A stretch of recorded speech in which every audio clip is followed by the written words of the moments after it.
はいどうも皆さんこんにちは。軌道発信エリックです。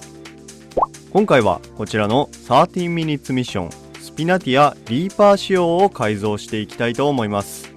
それではレッツカスタマイズ。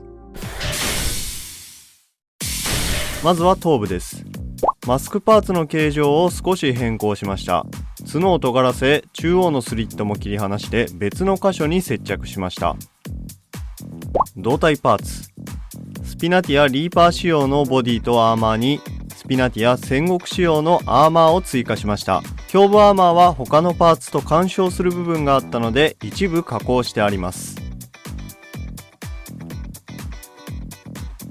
腕パーツ、右腕にはシエルノバ士官部隊用オプションアーマーのクローアーム、左腕にはスピナティアアーミー仕様の肩パーツを取り付けました。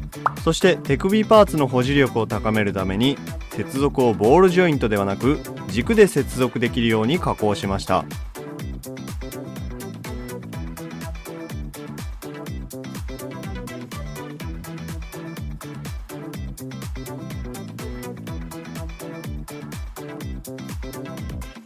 足パーツです。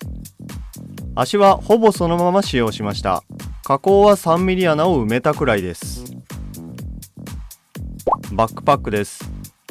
バックパックから肩アーマーを接続する元キットの構造を活かせるようにしました。パーツを組み替え肩を覆うアーマーとして取り付けました。武器です。武装は大型ランス、スピナティアリーパー仕様の槍の柄にポルタノバ水中仕様の武器パーツとオプションパーツセット3の槍の先端を取り付けました。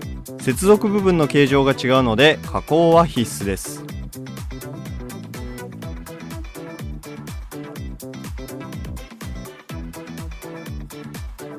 それでは塗装工程に移りましょう。まず下地にエンジングレーを塗装。今回は3色の赤で塗り分けていきます。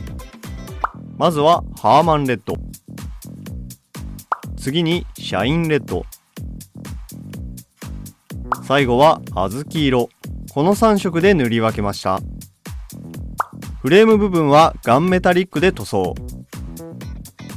武器とバイザー部分はシャインシルバーを塗装した後、それぞれクリアオレンジとクリアブルーを塗装しました。最後に部分塗装、デカール、艶消しコーティングを施して完成です。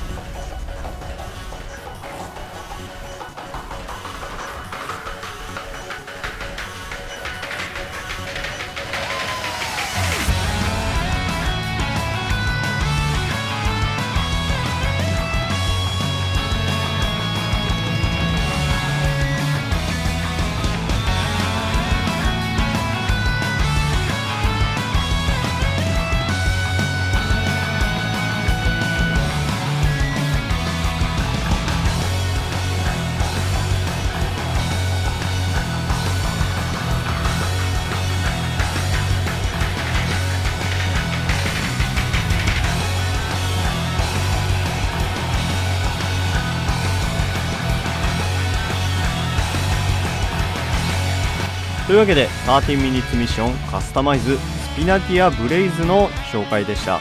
今回の動画は以上です。